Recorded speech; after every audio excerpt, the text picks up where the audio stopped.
Bismillahir Rahmanir Rahim. In the name of Allah, the most gracious, the most merciful. All praise is due to Allah, and may His peace and blessings be upon His last messenger Muhammad, and upon all those who follow the path of righteousness until the last day. We welcome you once again, dear viewers, to another episode on the hereafter. Another in a series of Islamic programs presented to you by Sharjah Satellite Television from Sharjah in the United Arab Emirates. We've been talking in previous episodes about the moments leading up to death, and then we started talking about the moments when the soul now is leaving the body. We mentioned the incident with Mu'adh bin Jabal, that when he was dying, he welcomed death. When he was dying, he said, "Welcome, O death, I've been waiting for you for a long time. I've been waiting for the promise of Allah to me. Welcome, death." He said, "O death, don't think that I ever wanted to live in this dunya, that I ever wanted to stay in this world because of the love of this world. The reason why I wanted to live in this world was to fast in the hot summer days and to pray in the night during the long, cold winter nights. So as long as now it is time for me to leave, time for my soul to leave, then I welcome you. Take my soul." This was Mu'adh bin Jabal at the time of his death, welcoming death. Also, a hadith narrated by Bukhari, in which the Prophet, may God's peace and blessings be upon him, said that every prophet at the time of his death, before he dies, he is shown his place in paradise, and he is given the choice to stay in this world or to die. Every prophet of Allah, that before he dies, at the time of his death, Allah has shown him his place in Jannah, his place in paradise. And the prophets are given the choice to remain in this world or to die. And so the Anbiya, they are given the choice. And Aisha, may Allah be pleased with her, she said that when the Prophet, may God's peace and blessings be upon him, when he was dying, he was saying, "O Allah, the highest companion. O Allah, the highest companion." And she said that when he was saying that, when she heard him saying that, she knew that at that moment the angels, they were showing the Prophet, may God's peace and blessings be upon him, they were showing him his place in paradise. He was being given the choice. He was shown his place in paradise, and the choice was given to him to stay or to remain in this world or to die. And she said that I knew when I heard him saying, "O Allah, the highest companion, O Allah, the highest companion," she said, I knew that he was being given the choice and that he did not choose us, meaning that he had chosen the paradise, to be with Allah, the highest companion. And that was the last words that the Prophet, may God's peace and blessings be upon him, that he spoke before dying. He was given that choice, and he was saying, "O Allah, the highest companion." And Aisha, may Allah be pleased with her, she said, I knew at that moment he was being given that choice, and that he was not choosing us. That he was given the choice, and he was not choosing to stay in this world, but rather choosing to go through death and to go back to Allah. The Prophet, may God's peace and blessings be upon him, also he tells us in a lengthy hadith a story about the soul when it leaves the body. The soul, the trip that the soul takes as it's leaving the body. Because the Anbiya, we mentioned, they're given the choice, but this is for the Anbiya, for the prophets. For the human being, the Prophet, may God's peace and blessings be upon him, he described in a hadith this journey that the soul takes when it's leaving the body.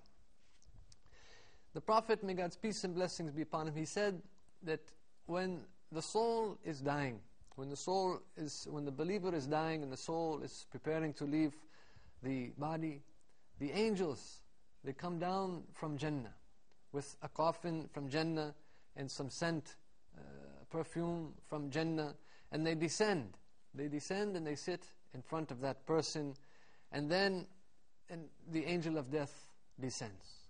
First some angels descend, carrying with them a coffin from Jannah and some scent from Jannah. And then the angel of death descends and tells the believer to be happy and pleased with the promise of Allah for you.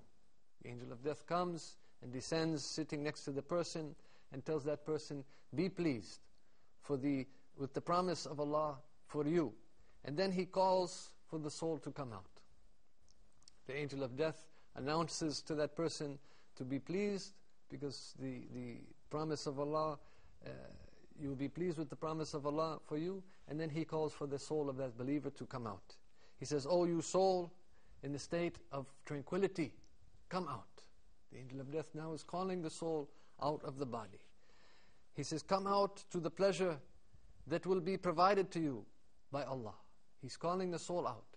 Not just to come out, but come out to the pleasure that will be provided to you by Allah. Come out to the pleasure of Allah. The Prophet, may God's peace and blessings be upon him, he said that that soul will come out so easily that it is like a drop of water falling from a jug. It is like pouring a drop of water. The soul will leave the body so easily. And as soon as the angel of death takes the soul, the soul leaves the body, the angel of death takes the soul. As soon as it takes the soul, then all of the angels would jump. All of the angels would jump, because every one of them wants to take the honor of taking that soul and wrapping it in its coffin. And then they would carry it up into the heavens. And the Prophet, may God's peace and blessings be upon him, he said that whenever they would carry it next to a group of angels, they would smell this beautiful scent, and they would say, "Whose soul is this?" They would question, "Whose soul is this?"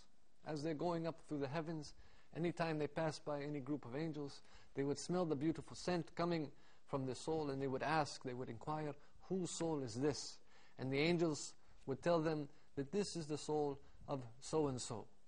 And they would call him with the best names, until they reached the gate of the lowest heaven. And then they would seek permission to enter. And then the gates of that heaven would open up. And whenever this soul is being carried through a heaven, as it's progressing through the heavens, the angels of that heaven will accompany it until the next heaven.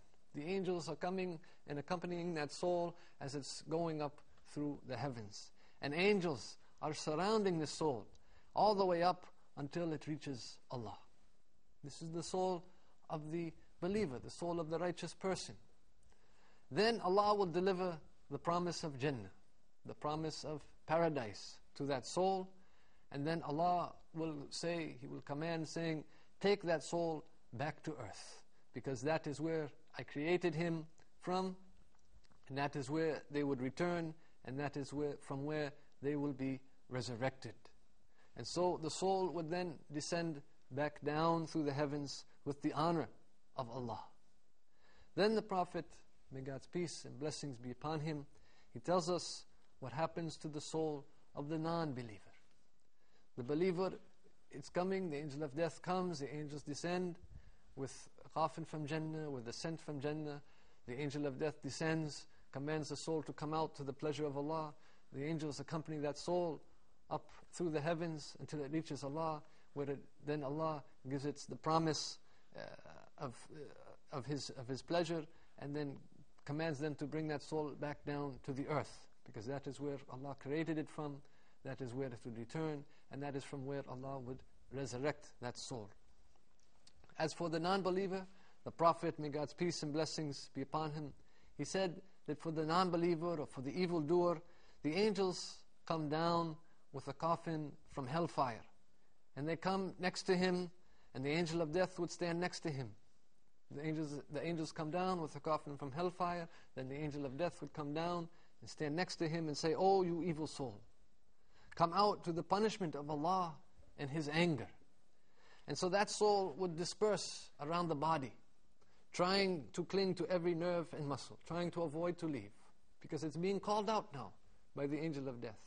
But it's not being called out to the pleasure of